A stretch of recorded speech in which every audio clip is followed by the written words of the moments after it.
امی کو چھوڑا، نکل گئے محلے میں، قوم کو جا کے دعوت دی، رشتہ داروں کو جا کے دعوت دی، اور فرمایا اذ قال لأبيه وقومه ما هذه التماثيل،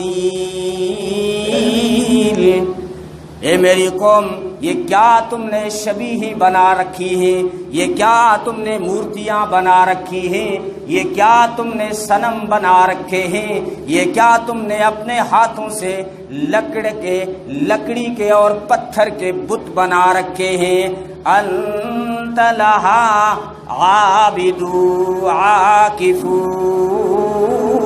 جس کے تم اعتکاف بھی کرتے ہو، یہ کیا ہے؟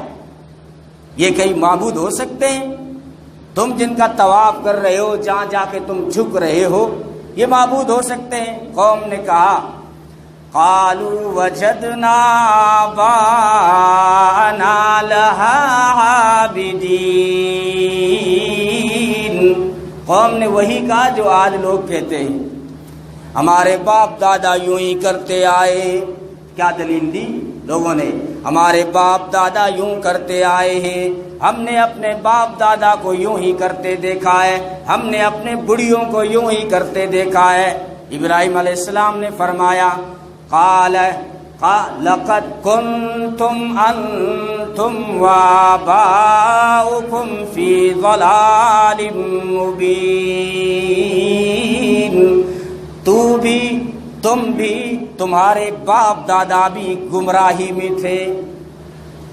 قالوا اجئتنا بالحق ام انت من اللاعبین، کہنے لگے ابراہیم سچی بات ہے یا مذاق کرتے ہو؟ کیا ہمارے باپ دادا کوئی بے وقوف تھے کہ یوں ہی کرتے تھے؟ یا سچ لائے ہو ہمارے پاس یا مذاق کر رہے ہو؟ ابراہیم علیہ السلام نے فرمایا قال بل ربکم رب السماوات والارض الذی فطرہن،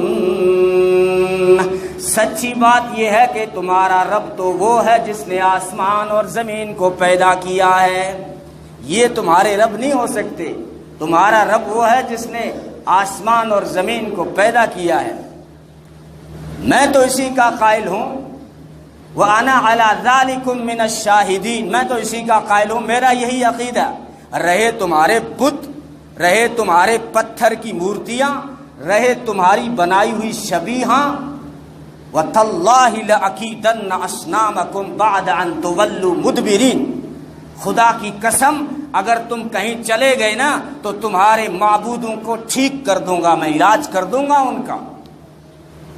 اور کچھ دنوں کے بعد میں قوم کا میلہ آ گیا، ان کی ابراہیم علیہ السلام کی قوم سال میں 2 میلے بڑے مناتی تھی، وہ میلہ قریب آیا تو ابراہیم علیہ السلام سے بھی کہا چلو بہت بڑے بابا کا عرس ہے، چلو ہمارے یہاں، چلو وہاں پر۔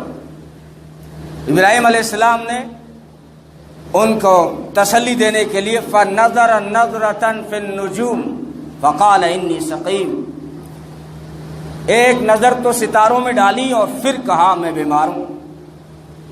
ستاروں میں کس لیے ڈالی؟ مفسرین کہتے ہیں کہ وہ قوم جو تھی وہ ستاروں سے فال کھولتی تھی، تو جب ستاروں کی طرف دیکھ کے پھر کہا میں بیمار ہوں تو ان کو یقین ہو گیا کہ واقعتاً ان کا جانا مناسب نہیں ہے، انہوں نے کوئی ستاروں سے فال کھولی ہے، حالانکہ فال کچھ نہیں ہوتا، بکواس ہوتی ہے۔ لوگ ضد کرتے ہیں یار امام صاحب آپ جو ہے کھولتے نہیں ہیں، اسپیشل ہمارے لیے فال کھول دو، ارے اسپیشل فال کچھ ہوتی نہیں ہے، فال بکواس ہے، بھائی کل کیا ہوگا اللہ کے سوا کوئی نہیں جانتا، مولوی کو کیا پتا کل تیرے کیا ہوگا، مال بڑھے گا کہ گھٹے گا، کہ تیری بھینس دودھ دے گی کہ نہیں دے گی، یہ مولوی پیر فقیر کہاں سے بتا دے گا؟ یہ فال بال کو لوگ کہتے ہیں یار فال کھول ویزا نہیں آ رہا، یہ فال بال کچھ نہیں ہے، تقدیر جب بنے گی تو ویزا آ جائے گا۔ تو اس نے کہا ستاروں میں فال کھول کے کہہ رہے ہیں تو سچی بات ہے اور جھوٹ بھی نہیں ہے۔ مفسرین کہتے ہیں انی سقیم، ابراہیم علیہ السلام کی قوم میلوں میں جا کے سجدے کرے بتوں کو، ابراہیم علیہ السلام کی طبیعت پہ گرانی نہیں آئے گی؟ اسی کو کہا انی سقیم۔ اور جب قوم میلے سے پلٹ کے واپس آئی پہنچے تو دیکھا کہ ابراہیم علیہ السلام نے سب کی درگت بنا رکھی ہے، کسی کی ٹانگ توڑ دی، کسی کا ناک توڑ دیا، کسی کا بازو توڑ دیا۔ ابراہیم علیہ السلام نے چالاکی سے سارے بت توڑ کے ایک بڑے بت کو چھوڑ دیا اور کلہاڑا اس کے کندھے پہ لٹکا دیا۔ جب قوم آئی کہنے لگی قالوا انت فعلت هذا بآلهتنا یا ابراہیم، کیا یہ تم نے کیا ہے ہمارے معبودوں کے ساتھ اے ابراہیم؟ قال بل فعله كبيرهم هذا، ابراہیم علیہ السلام نے فرمایا نہیں، مجھے لگتا ہے یہ بڑا جو گرو گھنٹال بیٹا ہے جس کے کلاڑے پہ، جس کے کندھے پہ کلاڑا بھی ہے، مجھے لگتا ہے اس نے سب کو توڑا ہے، یہ بڑا ہے، ناراض ہو گیا ہوگا، چھوٹے موٹے خداؤں کو اس نے مٹا دیا۔ مجھے کیوں پوچھتے ہو؟ ارے مجھے کیوں پوچھتے ہو؟ ارے جن کو پوچھتے ہو انہیں پوچھو نا۔ فاسألوہم ان کانوا ینطقون، ارے انہیں پوچھو نا جنہیں تم پوچھتے ہو، اگر یہ بول سکتے ہیں تو بتائیں نا کہ ان کے اوپر کلاڑا کس نے چلایا ہے، ان کے بازو ٹانگ کس نے توڑی ہے۔ اب فرجعوا الی انفسہم، اب اپنی ضمیر میں چلے گئے، سوچنے لگے، مری ہوئی ضمیر تھی لیکن پھر بھی سوچا اور اس نتیجے پہ پہنچے فقالوا انکم انتم الظالمون، اپنے آپ کو کہنے لگے ظالم تو تم ہی ہو، اس چھوکرے کی بات میں دم ہے، اس جوان کی بات میں دم ہے۔ یار یہ معبود ہوتے، ان کو اتنا ہی پتہ نہیں توڑا کس نے ان کو، بولتے کیوں نہیں ہے؟ لیکن ثم نکسوا علی رؤوسہم، پھر ان کے سروں پہ شرم چھا گئی اور ابراہیم کے سامنے یعنی حق کے سامنے انہوں نے گردن جھکائی اور کہنے لگے لقد علمت ما ہؤلاء ینطقون، ابراہیم آپ تو جانتے ہیں نا یہ کہاں بولتے ہیں؟ اب خود ہی موقع دے رہے ہیں، ابراہیم تم تو جانتے ہو نا یہ کہاں بولتے ہیں؟ ابراہیم علیہ السلام کھڑے ہو گئے، قال افتعبدون من دون اللہ ما لا ينفعكم شيئا ولا يضركم، تو پھر ان کو کیوں پوچھتے ہو جب یہ تمہیں کوئی نفع نہیں دے سکتے، نقصان نہیں دے سکتے، جب تمہاری سن نہیں سکتے تو پھر ان کو کیوں پوچھتے ہو؟ اف لکم، افسوس ہے تمہاری عقل پر، ولما تعبدون من دون اللہ، اللہ کو چھوڑ کے کس کو پوچھ رہے ہو؟ افلا تعقلون، اتنی بھی سمجھ نہیں رکھتے ہو؟ اب دلیل کیا تو قوم دے گی؟ دلیل تو کوئی بنی نہیں، اور طاقت جب لاجواب ہو جائے تو پھر یہی کہتی ہے جو اس قوم نے کہا قالوا حرقوه وانصروا آلهتكم، اس کو جلاؤ، ابراہیم علیہ السلام کو اب جلاؤ۔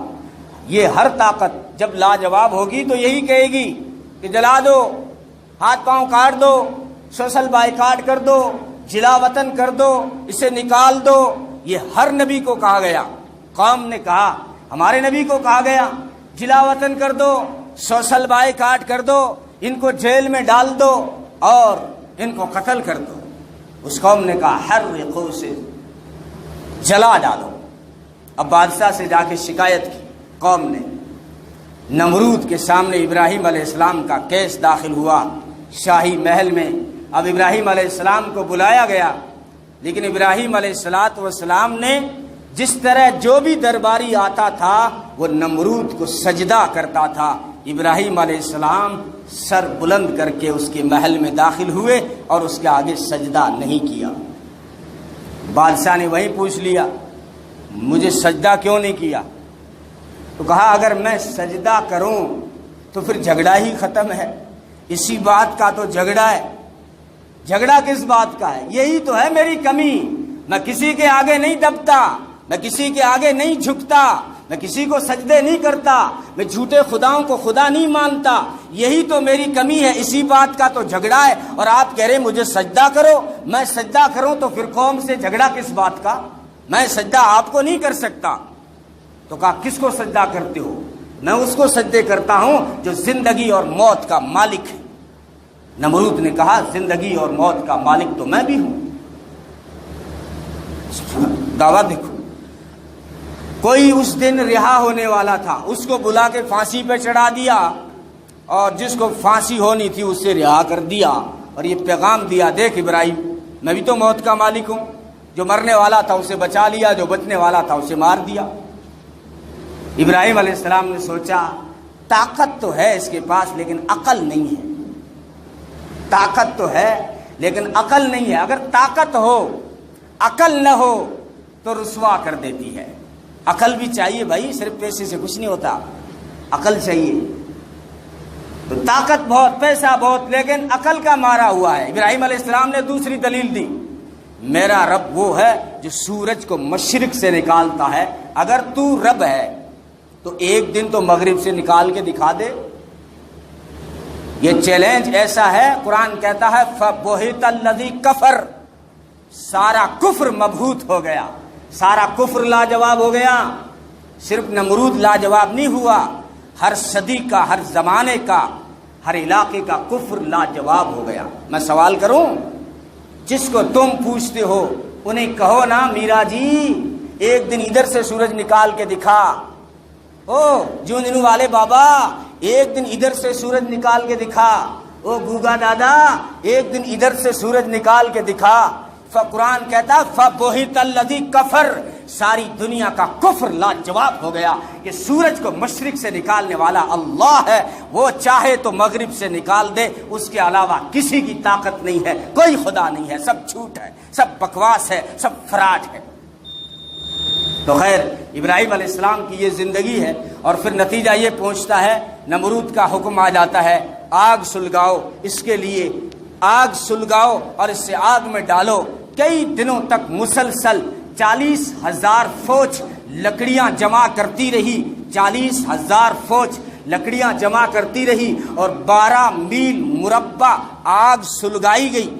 12 میل، کلومیٹر نہیں کہہ رہا ہوں، 12 میل مربع چاروں طرف، اور اس میں لکڑیاں ڈھائی گئی۔ ابن کثیر نے رحمت اللہ علیہ نے لکھا ہے اس زمانے میں اگر کوئی عورت منت مانتی تو یہی مانتی تھی کہ میرا اگر یہ فلاں کام ہو گیا تو میں اتنی لکڑیاں وہاں ڈلواؤں گی۔ آگ اتنی بڑی ہو گئی، مفسرین کہتے ہیں اگر اوپر سے پرندہ اڑ جاتا بھن کے جل کے نیچے آ کے آگ میں پڑ جاتا، اتنے شعلے۔ ابراہیم علیہ السلام کو جب آگ میں جو ہے ڈالا گیا، 4,000 لوگ آئے ڈالنے کے لیے، 4,000 اکیلا آدمی، 4,000 لوگوں نے منجنیق کے ذریعے سے ابراہیم علیہ السلام کو آگ میں ڈالا۔ یہاں پر ایک مسئلہ واضح کر دوں، جو لوگ کہتے ہیں نبی غیب جانتا ہے وہ ابراہیم علیہ السلام کا مذاق کرتے ہیں اور قرآن کا مذاق کرتے ہیں۔ یعنی نبی کو سب سے اگر پہلے پتا ہے کہ آگ تو مجھے جلائے گی نہیں، آگ تو ٹھنڈی ہے، اگر پہلے سے نبی کو پتا ہے تو امتحان کس بات کا؟ بھائی اگر مجھے پتا چل جائے کہ آگ یہ تجھے جلائے گی نہیں، اندر تجھے جنت کی ہوائیں چل رہی ہیں، اس آگ میں تو میں بھی چلا جاؤں گا، پھر ابراہیم کا کمال کیا ہوا؟ پھر قرآن کیوں خاص خاص واقعے ابراہیم کے لاتا ہے؟ اللہ کے نبی کو کوئی پتہ نہیں تھا کہ مجھے جلائے گی نہیں جلائے گی، انہوں نے اللہ پہ بھروسہ کیا، اور آگ کے اندر جب پہنچے ہیں، آگ کے اندر جلانے کی قوت باقی تھی، رسیوں کو جلا دیا، لیکن ابراہیم کا بال بھی کا نہیں کر سکی۔ تو خیر یہ ایک دو ہفتے بعد اسی پہ چلتی رہے گی۔